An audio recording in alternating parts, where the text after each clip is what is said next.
Siapa kata kita tak sayang kepada Presiden? Siapa kata kita tak sayang kepada parti? Siapa kata kita tak sayang kepada pemimpin-pemimpin di atas ini? Hari demi hari, keadaan dalam Parti Bersatu semakin tidak stabil.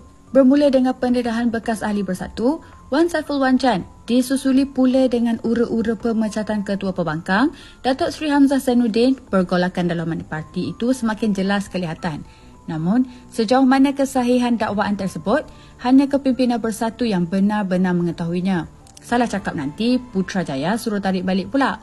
Apa yang pasti, portal The Coverage telah menyiarkan 3 dokumen yang didakwa membabitkan agenda dalaman Bersatu untuk memperkukuhkan parti.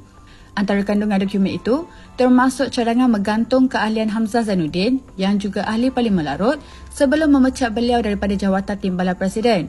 Tempatnya dikatakan akan digantikan oleh Razi Jidin sebagai Ketua Pembangkang yang baru. Steady Razi Jidin, kalau benar seperti yang didakwa, mungkin lena tidur beliau malam ni. Portal itu turut menyatakan beberapa sebab utama Hamzah perlu disingkirkan.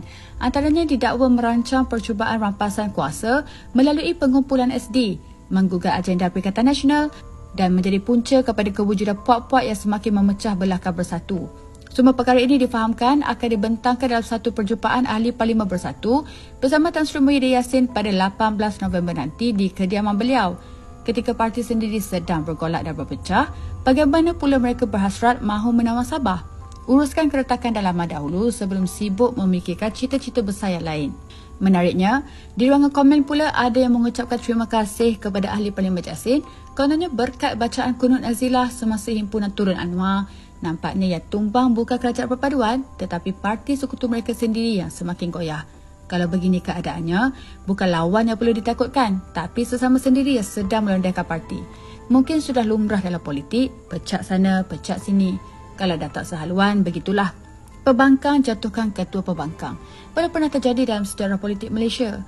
Dalam pada duk sibuk nak jatuhkan kerajaan, akhir sekali Ketua Pembangkang yang dijatuhkan oleh anggota mereka sendiri. Bersatu, bersatu. I am the number one supporter to the President yang ada hari ini. Hari ini sebagai Timbalan Presiden.